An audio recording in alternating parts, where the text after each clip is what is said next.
Hi, and welcome back to my channel. If this is your first time here, feel free to leave your shoes and your expectations by the front door. My name is Shell, and today I am going to be sharing a little bit about my mental health journey. I have been trying to make this video for a couple of weeks now. I've filmed a couple of videos that I absolutely hated and scrapped, and by this point I'm kind of like, okay, I'm just gonna film it and put it up no matter what. So that's what we're gonna do today. Now, before we get started, I do need to put a warning here. So there is a trigger warning for this video. There are going to be mentions of different mental health concerns, in some cases severe concerns. So if you feel like things like psychosis or self-harm or the ultimate form of self-harm might trigger you, then this may not be the video for you. And then another warning is that I've been kind of a dissociated mess for the past 2 weeks, which may be why I'm having such a hard time filming this. But like I said, I've decided that I'm just going to go for it and stop worrying about perfection. So I cannot promise how cohesive this video will be. I'll try to make it coherent, but I can't promise that it'll be cohesive. And as I share this story, just remember I am not in any capacity a mental health professional. So this is all just based on my own experiences and my own research. And then also, if I get distracted, that really is just me on any given day, and I'm in a spinning chair, which probably isn't the best idea because I am going to be rocking back and forth because I am incapable of sitting still. So let's go ahead and get into the story. So my mental health journey, I can't say that it began my senior year of college, but that is where things started getting interesting. Now I've always, for as long as I can remember, so since about like 8, which, yes, I know I don't remember anything before 8. That is a whole other story that I'm not even going to get into right now. But I've always dealt with depression. Like, that's just been a constant. I really, by like high school, was just pretty sure like depressed was just my personality. That was just was just a little quirk I had. I was used to being sad all the time, feeling lonely, feeling hopeless. I think I first thought about removing myself in 6th grade, probably when I had to move schools in the middle of the year, and that was one of the worst experiences of my life. And I, to this day, say, like, if you have to move, if at all possible, do it in between school years, or, if you're not moving too far away, try to have your child continue to go to that same school and at least finish the year out, because it really was like just awful. I was that student who, I had friends at the very beginning, like being the new girl, like the cliques kind of wanted to like try to influence me, but I always got like outcasted from them at some point, and got picked on a lot. I got harassed by some of these ex-friends of mine, to the point where like I literally spent my snacks hiding out in the bathroom and my lunches hiding out in my sign teacher's room. And sorry, I get paranoid that my son's bus will be like ridiculously early and I won't be there to get him off the bus. But anyway, so that was the second half of my 6th grade year. And so I was about 12. No, that's not right. 11. I was 11.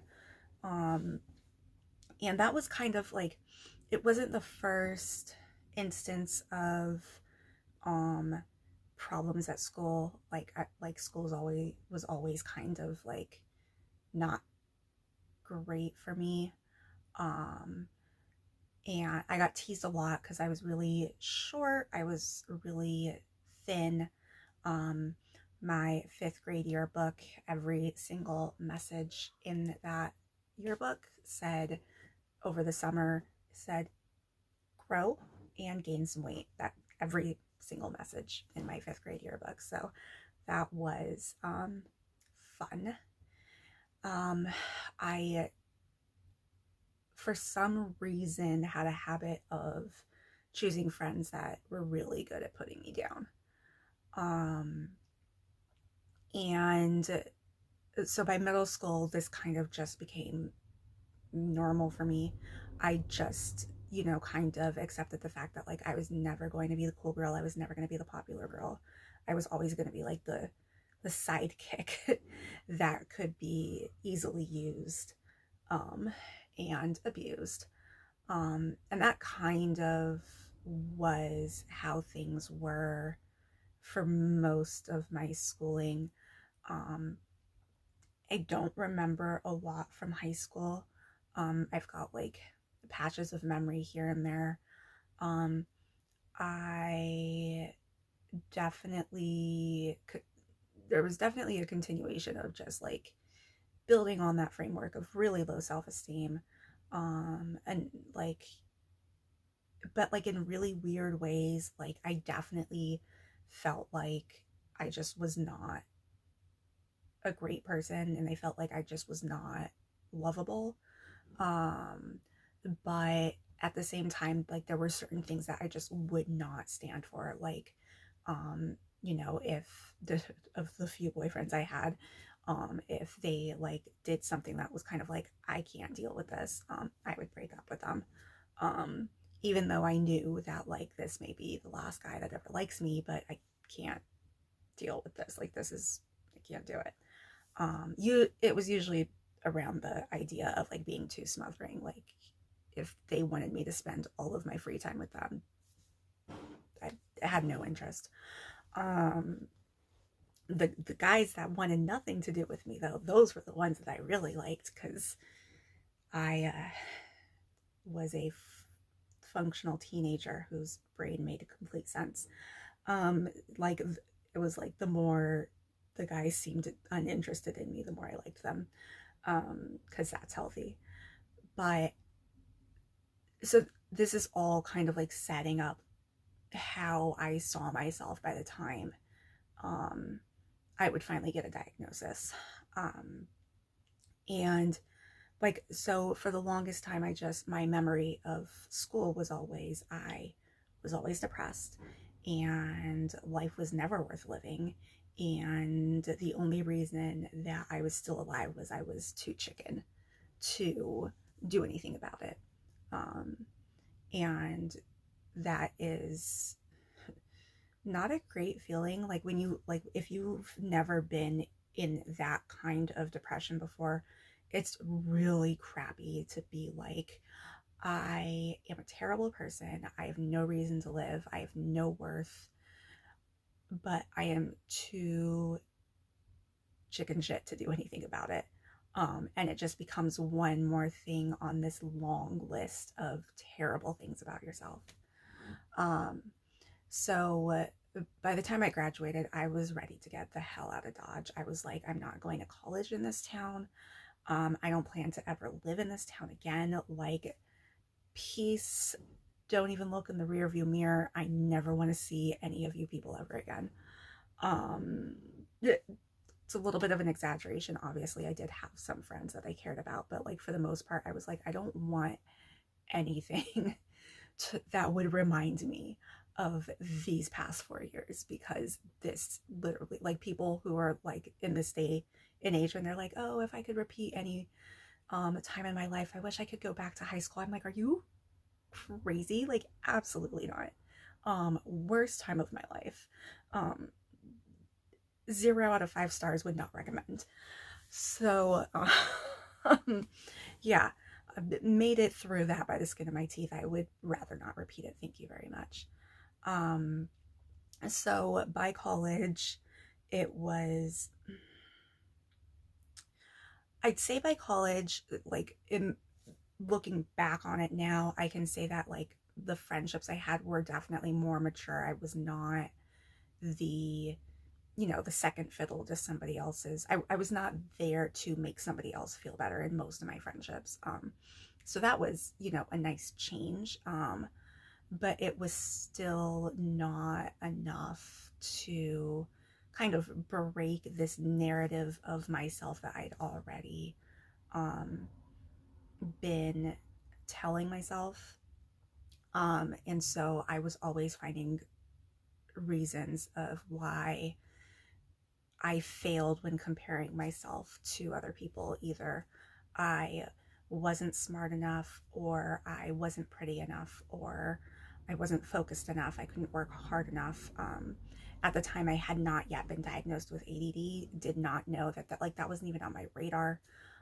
Because, I'm from the generation that everybody thought ADHD was that kid that got up from their chair and ran around the room and, disrupted the class, whereas that's not how I was as a student at all. I was a gifted student, which meant like I picked up on things a lot. There were a lot of high expectations for me, and I'm a perfectionist, so I strove to try to meet those expectations, even while at the same time I was never very good at studying or taking notes. Um, so that also became something that hindered me in college. Was this, I had never been a good note taker, but because I was a good test taker, um, I it was never picked up on. And so there, nobody ever thought to say, oh, hey, here are some things that you can do to help you out when you get to college. It was always like, you're going to college. Everything in high school is based on you getting into college. But once you're there, you're done. You've made it. So that's all you need to worry about. Um, yeah, no. It was probably the first time that like I had tests that I actually needed to study the notes for. It wasn't like I could go through the book and, the night before and cram the book and be able to pass the test. Like, or if people would ask to like review my notes and I'm like, I don't actually have notes. I have drawings, poetry, and stories. And I'm really embarrassed about telling you that. So I'm just going to tell you that my handwriting is too messy for you to borrow my notes, which was also true. To this day, my handwriting is terrible. But it was very much kind of a like, okay, why am I not getting this? Like, why can't I take notes in class? Why can I not study before the day before an exam? Why am I always waiting to write my essays the day before they were due? Like, I would literally like not do any of it, and then the day before it was due, grab some energy drinks and pull an all-nighter. And that was my college life. I think there was like one semester that I actually was focused and able to like pace myself.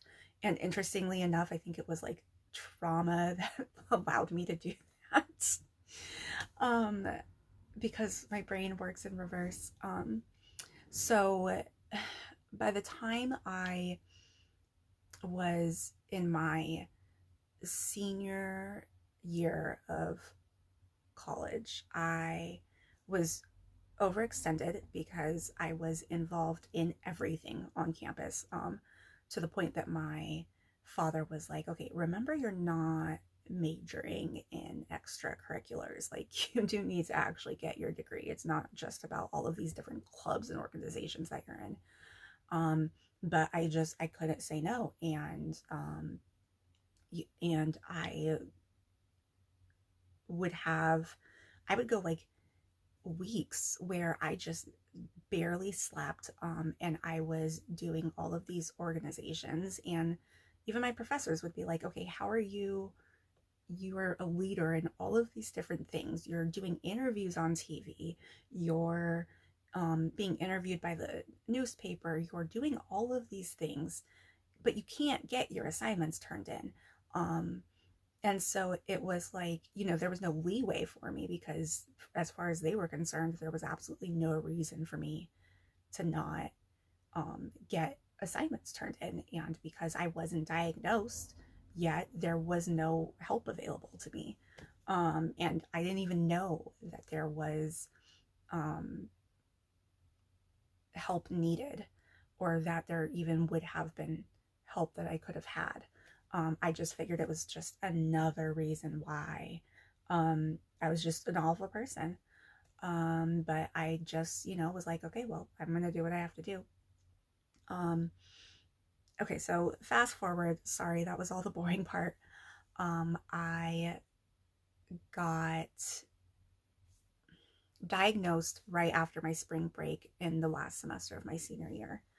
I had been by myself for the week because I didn't go home for spring break, and all of my friends did. So I was basically by myself on campus. I was supposed to be working on an economics project, but found myself just really digging into psychology, and I was experiencing what I didn't know at the time, and wouldn't realize even that that's truly what it was until recently, really. My first manic episode. And I wasn't sleeping, I wasn't eating. I was either in the library or in my room reading psychology. Like, that was my major, and that my final dissertation was on psychology. Like, if I had put in as much effort into my actual schoolwork as I did into psychology that week, I would have had a much higher grade point average than I ended up graduating with. But like, I just voraciously like consumed it like it was like my life. And that is partly why I know so much about psychology now, is because I kind of like laid a groundwork. Like, I took psychology 101 in my spring break. And so by the time that spring break was over, I think I had had like a couple breakdowns that week where I really did, like, I could feel like my thoughts were kind of out of control, but I didn't know what was happening. I didn't know what was wrong with me. And I would like just lay on my floor crying because I didn't know how to stop, and I didn't know what was going on. Until my, until the end of spring break, when I completely lost touch with reality. I ended up with what the hospital would say was a psychotic episode, where I truly believed I was dead. Like, got out of the shower, looked in the mirror, and I was like, the person in the mirror is dead. And I am the person in the mirror, so therefore I am dead. I then went and was like in kind of, I was distressed, but very much detached from the distress. I don't remember everything that happened that evening. I know that like at some point I was like, okay, I need to like test if I really am dead. And I was like, so how will I know if I'm dead? I was like, oh, um, if I bleed, that means I'm still alive. Like if I can still bleed, that means I'm still living. Don't know where I got that idea from. I'm not even sure that that's actually true. Um, but that in my head, was what I was convinced. I was like, okay, so let's go ahead and do this. Let's, we'll cut my fingers, see if I actually bleed. Important note here is I do have a condition in my hands that also at the time I didn't know about, where I have really poor circulation. So a lot of times, like my fingertips, I won't have any feeling in them, or I can cut my fingertips and not actually bleed because my circulation is so poor. So that's what happened is I cut my fingertips and did not bleed. I was like, okay, so that's it. I had tested it, I'd proven it, I was dead. I don't remember picking up the phone. I don't remember making the phone call. I just remember being on the phone with my best friend who was, still living back in my hometown. And she told me to give the phone to my suite mate. So I remember walking through the bathroom that connected our rooms and handing the phone to her and saying, my friend wants to talk to you. And all I know is that she had called a couple of other friends over. Like there was like a core group of us that like we were kind of like our friendship group. They came over and took me to the emergency room. And